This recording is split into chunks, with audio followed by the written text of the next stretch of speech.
Welcome to Liner Notes. My name is David Bixler. In this episode of Liner Notes, we are diving into a monumental new release from saxophonist and composer Jeff Lederer called There's a Yearnin, out on Little Eye Music. This record is a boundary-blurring project for winds and voice that features the Wildebeest Wind Quintet and vocalist Mary LaRose. Together, they tackle unissued and rare archival scores by Eric Dolphy and Ornette Coleman, alongside several of Jeff's brilliant arrangements of the music of Oliver Nelson. In our conversation today, Jeff speaks about the incredible discovery of these scores, including a completely unperformed woodwind sextet manuscript by Eric Dolphy that was kept hidden away in the Library of Congress. It is a fascinating look into how these masterworks were pulled from the archives and brought to life. Jeff Lederer, welcome to Liner Notes. Good to see you, man. It's been a minute. It has been a minute, Dave, and it's great to speak with you again. I miss playing next to you, and thank you so much for doing this podcast. It's fantastic that you're shining a light on a number of artists who are among my favorites on your series. Oh, cool. And well, I'm glad that you're here. So we are here to speak about your new recording, There's a Yearnin. And just spin round and round. You throw me shade and then sun. I'm spinning, I'm spun, but finally I have landed down. You need some lemons to make lemonade. Believe me, I have had my share of shade. I'm in the cool of the noon, and I ain't no fool. I feel the sour turn sweet, and as I think of how I'm in so thick, I make a circle with my swizzle stick. But I am not unaware. And it features the Wildebeest Wind Quintet and your partner, your wife, Mary LaRose. And, a lot of questions about this. There's one saxophone solo on the Ornette Coleman thing. That's you. That is me, and maybe that surprised you, Dave, because of course we know each other. You know me as a tenor player. Right. In that particular one, it's the Ornette Coleman Woodwind Quintet's forms and sounds, and I inserted improvised interludes as Ornette had done on one of the two issued versions of this piece, although a lot of folks are not aware of the piece altogether.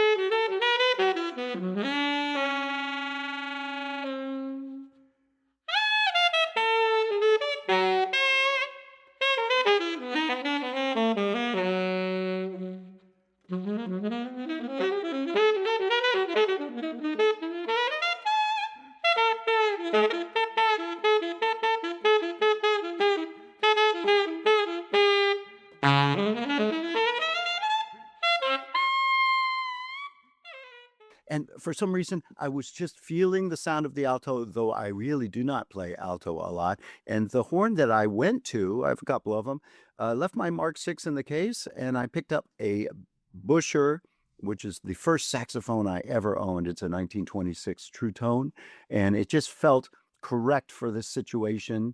I love playing it, but I do not play it when there's a piano involved, as it is a pretty untempered instrument. This is kind of an aside, but interesting. My first alto was also a Busher because it was my mother's. And Oh, when I upgraded, they traded in to knock a couple $100 off of the Selmer. But I wish I had that horn. right.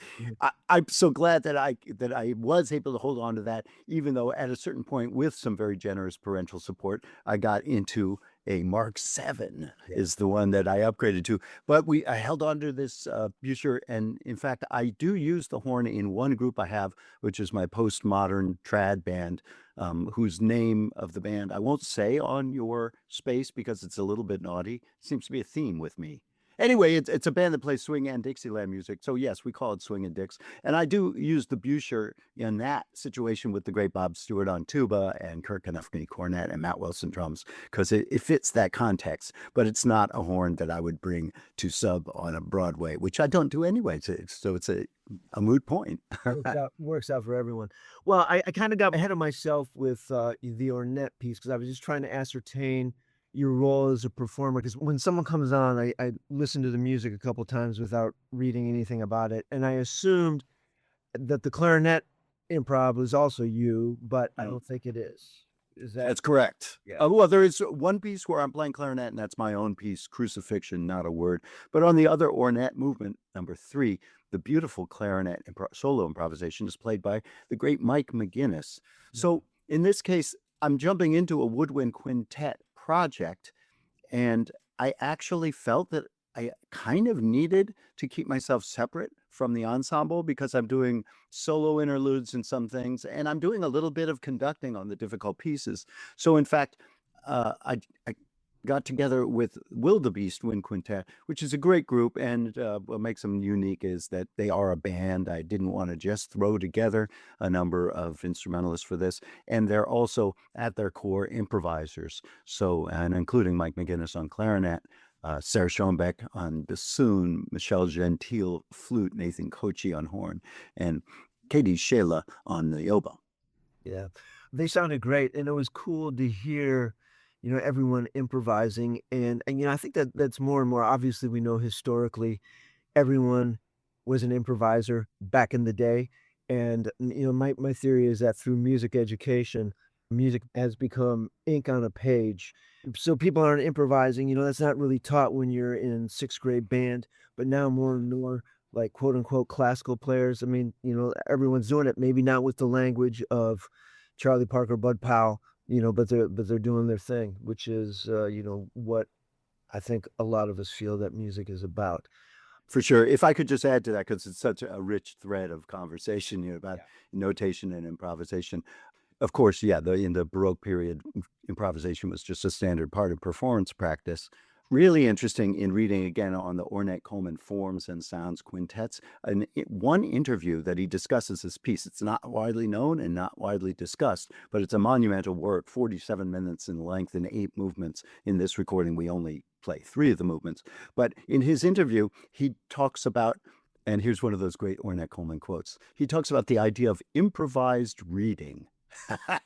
Which I think what he's kind of referring to there is changes in register. He refers to changes in register, so the octave. But of course, if your listeners are familiar with his great orchestral piece, Skies of America, he also came into London Symphony Orchestra with a series of unison lines in that piece and asked each instrumentalist to read them as they were written. So, of course, instantly you get these clouds of harmonic motion. But I think Ornette had a very interesting relation to notation. And it wasn't that he didn't like notation. He loved it. He had a different relationship, which, again, maybe you could think also in the Baroque period, it was different about notation. It wasn't quite so fixed, right? Right. Yeah, definitely. The nature of this project, you have discovered music composed by Ornette, as we've been speaking about, Eric Dolphy, which is actually wind quintets. I mean, did you do anything to this, or are they performed as written? I mean, obviously with the Ornette, what you just gave us there's some leeway, but is all this notated and the quintet is playing it as you presented it to them, or did you have your hand in doctoring this? Yeah, again, a great question, something I gave a lot of thought to. I'm not a musicologist, but this was a musicology project. So the Ornette Coleman music came to me graciously provided by Donardo Coleman, and he gave me, because I was just fascinated, I was kind of diving into this woodwind quintet world, and I knew of the piece. He gave me all of the parts in Ornette's manuscript. And when I got back to Donardo and I said, Donardo, could you share a score as well? He said, there's no score, Ornette just wrote parts. And when how substantial this work is and how much is in there, it's kind of remarkable. With the Eric Dolphy piece, which, it's maybe the catalyst for this woodwind quintet project, it's a piece of music it's actually a sextet with one additional clarinet. It's something that was in his collections at the Library of Congress. archives, which were curated by the great composer, flutist James Newton. And they've been there for about 10 years, I believe. And I've gone down there on a number of occasions because I'm really into Dolphy music, just to have the manuscript to something like, Hat and Beard or Out to Lunch in my hands. It's incredible. But at one point, my friend and colleague George Schuler, Gunther's son, he said, "Well, did you notice the wind sextet in the boxes?" And I said, "What?" I really ran down to Washington after he said that. And there it was, Wind Sextet Movement 2. And what was so remarkable was that this was a complete notated work for wind classical, so-called classical wind sextet. But also that work had never been recorded. I'm quite sure in saying it had never been performed. And I also believe, and I'm not a musicologist for real, I don't believe Eric Dolphy heard this work in his lifetime. So for us to share this work with the public at this time, it's a great, we have treated it with great respect, and it's a great joy to do. And of course, I contacted the Dolphy estate right away, and they were also excited to be able to share this music to the public. Oh, I'm just rambling on, Dave, but one more thing. You're correct in the interpretation part. On both of the Ornette and the Dolphy scores, there's very little in the way of articulations, dynamics, etc. So we had to treat that very carefully as well. With the Ornette, we approached it kind of like Baroque music, that is, with just large sections of terrace dynamics, but nothing too expressive in each individual part. But with the Dolphy, the language is more really like impressionistic French music, Poulenc or Ravel or something. So we did quite a bit to bring shapes to the music. Was the music technically difficult, like when the quintet saw it? I mean, maybe speak separately between the Dolphy and the Coleman. Yeah, for sure. So the Ornette Coleman is just an endurance. It's a marathon, and particularly for the horn, the registers are quite high. So it's a marathon, but it's not technically extremely difficult. With the Dolphy, it almost is a mini flute concerto. So the other parts come together quite quickly. The flute player has quite a bit of heavy lifting to do. Michel Gentil on the recording does a remarkable job with it. And I got to say, I'm not quite sure. I don't think you'll air this episode, but tonight, this very night, I'll be going out to Stony Brook, Long Island, to the Jazz Loft. We are performing the Oliver Nelson, which is the third composer involved in this project, music, with Oliver Nelson playing the flute. Oliver Nelson Jr. playing the flute. He's a remarkable flute player. So anyway, lots of fun with that. And yes, the flute part on the Dolphy is challenging. Wow. Okay, cool. So one of the things I also thought of is only movement 2 is here, and it sounds like only movement 2 was in the box. Do we know what happened to other movements, if there were any? Calling all future PhD musicology students. No, that was the only thing in the box. Well, because it's number 2, we know that there was a 1, but we don't know where it is. And also, the ending of movement 2 is this kind of longing flute cadenza, which is quite beautiful, but it doesn't come to a conclusion, really. So I'm assuming there was a movement 3 as well. So I'm hoping those things might be discovered one day, but not sure. All we have right now is movement 2.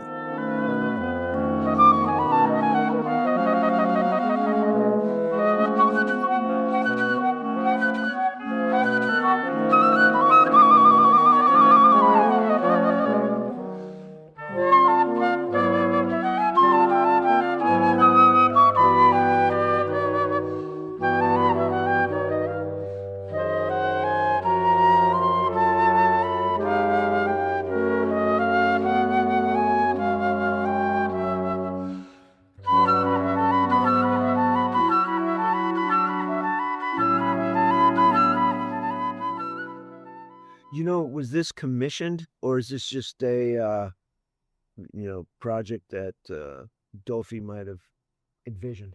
Yeah, I'm really confident this was something that Eric Dolphy created because he wanted to create it on his own. And I do believe it was never performed. There's a lot of things in the collections at the Library of Congress, which are open to the public. They're really amazing. A lot of sketches, the beginnings of some mixed jazz chamber pieces, etc., that I think a lot of it didn't get performed, but it's quite studiously done. And in fact, for the sextet, there's a piano score underneath the sextet in the score, like a reduction, And we weren't quite sure at first if it was intended for a piano to be performing, but after looking at it was clear it was just a reduction. So what I'm saying is Dolphy was a really disciplined, serious composer. I think he was around other composers like Gunther Schuller, and let's say serious composers like Charles Mingus, also a serious composer. So I think he took the craft very seriously.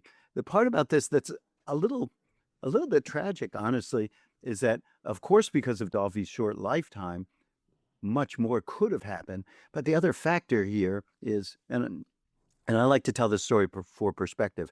In a new, excellent biography of Eric Dolphy by Jonathan Gross, he tells the story of Dolphy as being a virtuoso woodwind performer in that senior year of high school as a young man growing up in Los Angeles, which is where I'm from too. And he applied to the Summer Academy at USC, Orchestral Academy. And the response was no, he was denied admission. And one of the respondents told him very clearly he was denied admission because they weren't interested in having an African-American musician participate. I mean, just imagine having that door slammed on you. Dolphy's interest in notated music and classical music was deep.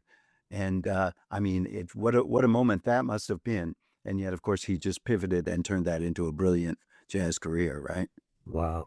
That is heartbreaking, although not surprising. But I mean, I guess I would hope at academia, even at that time, there might be more openness. But anyhow, that's Well, where it was. yeah, and not to get too far into it, but there were Black American composers producing amazing scores of notated music, contemporary music, classical music through the late 1950s, 60s, into the 70s. And I was so fortunate to study with one of those at Oberlin, Wendell Logan.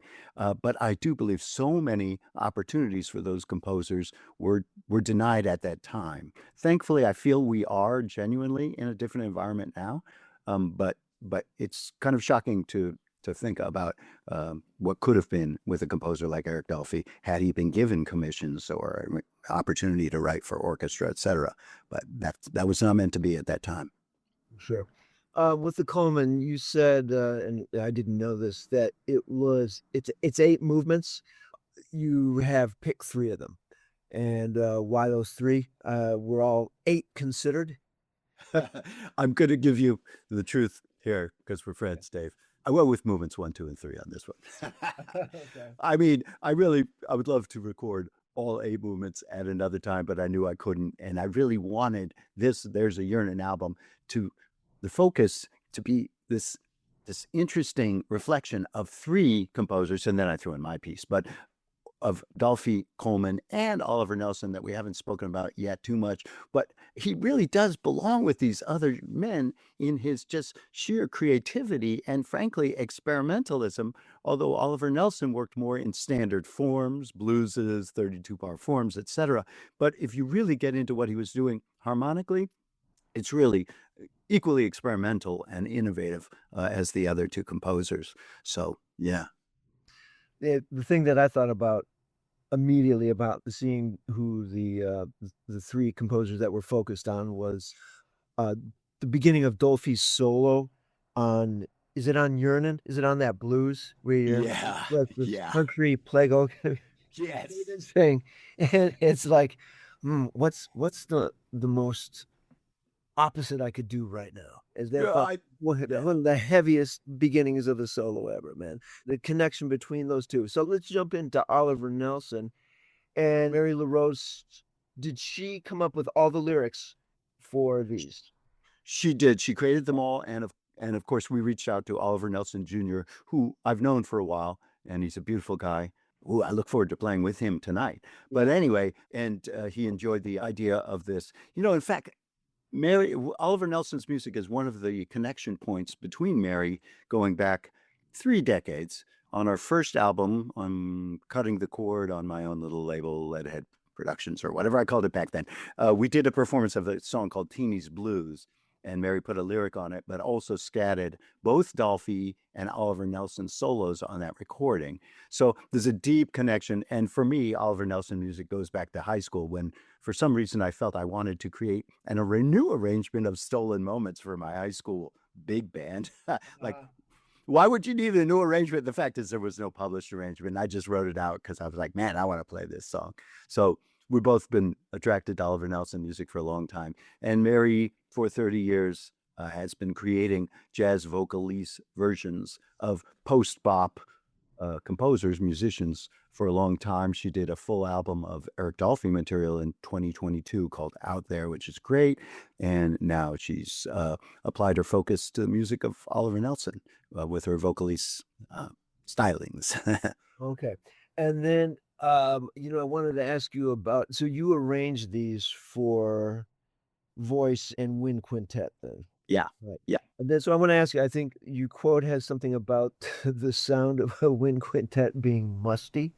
I wonder if I wrote that or somebody else did. That's not a great term, is it? Well, you know, I don't think it has to be negative. You know, I mean, like, you know, I didn't take it as, you know, I think I understood what you were saying. I mean, it's a Sure. it's a unique and a peculiar sound and pairing, and I think it's cool. But I wanted to ask you, as composer and as arranger, had you worked with wind quintet, and without, you know, like creating movement within these 5 instrumentalists, you know, without benefit of percussion or bass, talk to us about like what kind of challenge that was. I mean, did you hear something and think, oh, okay, this isn't going to work, let me refigure this? Yeah, for sure. There were a couple small moments like that, but for the most part, it's just a delight to work with this instrumentation. I had not before, but I am a longtime fan of the Imani winds. And there was one recording called Belonging that they released a couple of years ago, which just captured my imagination. And that really fueled all this, my love of that sound of that recording, and then discovering the Dolphy piece. And then I suggested to Mary, hey, Oliver Nelson orchestrated for your voice with wind quintet. I just think it's going to be great. And getting back to musty, yeah, you know, as we both know, there's an element of playing wind instruments that is, let's say, a little moist. I mean, there's moisture, and in this case, there's wood. Not like a saxophone, it's wood and it's moisture. So there is this incredible kind of moldy quality to everything you're doing physically. And that the warmth and the moisture in that sound, it's a beautiful thing to work with. What took me by surprise, until I wrote these, I didn't really understand the presence of the French horn, as some people are kind of like, why is the horn part of this instrumentation? And I learned a lot about French horn. One of the things I learned is the incredible versatility of the instrument and range. I mean, it's a beautiful instrument, and it has a quality that just pairs so beautifully with the other things happening in a wind quintet. I'm a fan. I'm sold. Then the last thing regarding like how do we open these pieces up for improvisation? It's really interesting without a bass and drums. Of course, the bassoon kind of gets leaned on a bit for the bass function, and our bassoonist, Sarah Schoenbeck's really brilliant at that. But at the same time, it opens up the tunes for improvisation necessarily in a way that you would never do in a standard jazz format. And almost every piece becomes a kind of group improvisation, which my template for that, of course, is the World Saxophone Quartet, because they did the same thing. Like that, they found ways to create structures for improvisation without a rhythm section that were like a revelation every time. Okay, very cool. Did you, you know, I didn't pay that much attention to classes in my undergraduate studies. Do you know anything about like how wind quintets became a thing? I have thought the same thing. I don't know, so somebody will correct me on this. I don't know when they emerged. I believe the early classical period, you know, is when they kind of became a thing, and I don't know how that all happened, because it seems like a really odd group of musical characters, right? Yeah. Also, you know, they do a great job of like swinging and bringing the thing to life. You know, I meant to say that, you know, in the question, they did, you know, they brought that to it in a way, as I guess, like as an improviser would be thinking about time and the like sound rather than just notes. Like obviously such a different vibe to the Nelson pieces compared to, you know, the other two. And Yes. you know, it Yeah. was cool. Then rounding out the recording is a piece of yours, and you spoke about working this, you know, like 4 decades old, the original rendition of this, and it sounds like it was a tune, and then you reworked it for this recording, Crucifixion, and this is based on Were You There when they crucified my Lord.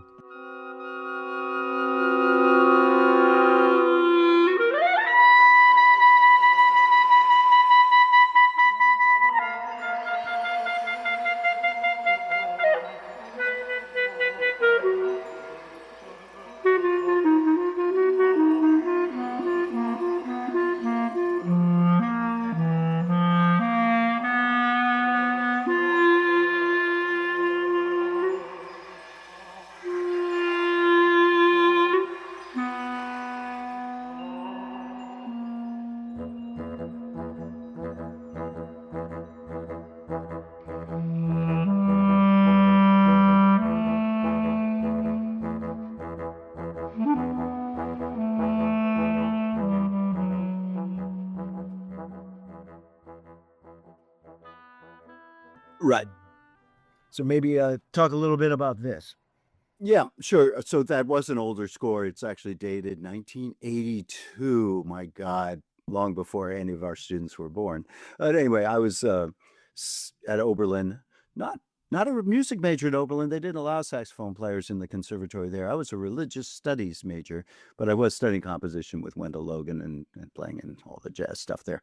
But anyway, I was stuck on a spring break. It was too far to go back from Ohio to Los Angeles. So I was there on a spring break, and it kind of coincided with Good Friday. And I was obsessing on a particular performance, a recorded performance of Mary Anderson singing this piece. And what I heard in the piece, the text, they crucified my Lord, and he never said a mumbling word, not a word, not a word, not a word. And I understood that in its spiritual significance, but I also understood, knowing Marian Anderson and her activities in the civil rights movements, I believe, there's no documentation to this, that she also was understanding this in a social and political context of voices in our society that just don't get heard. And so I created a piece. Actually, it was on not just a tune, it was on a bigger scale. It was for string orchestra, jazz quartet, and a soprano vocal soloist. So it was a big score, a lot of graphic elements, big.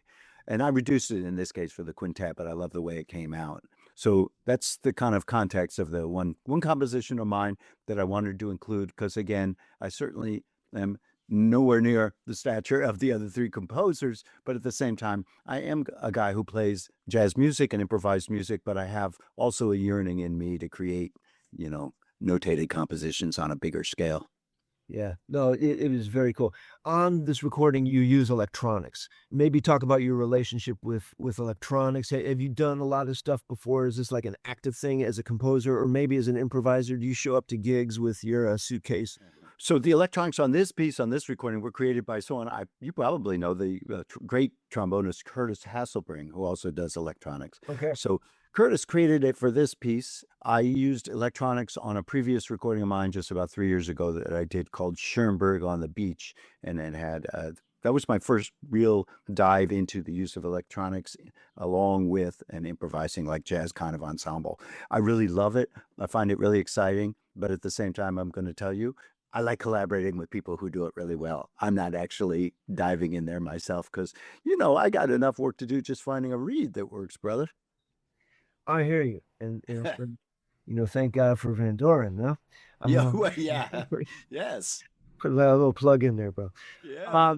I read that there's a tentative premiere at Bang on the Can this summer. It's actually happening about 8 days from now. So they do a wonderful festival called the Long Play Festival. Okay. It used to be called Bang on a Can Marathon. And it's 70 events in over 3 days, May 1 through 3rd. We'll be doing our performance on May 3rd and double billing with the great Marty Ehrlich, who'll be playing Julius Hemphill saxophone sextet music. So it's a great pairing. Wow. And I want to say, yeah, in my kind of one tippy toe into the classical world, it's been a little bit of a little special thrill to see my gig listed there alongside Steve Reich and Philip Glass and John Adams. And, it's kind of like, wow. Congratulations, man. Well, it's a thrill to be doing it, premiering the work, the Dolphy work really premiering that for the world on May 3rd for the Long Play Festival. So, yeah, really excited. And then there will be some touring in the fall for this group around New England, etc. So, Oh, great, man. Now yeah, that's 7 people. That's a heavy lift. it is a heavy lift, I'm telling you. Yeah.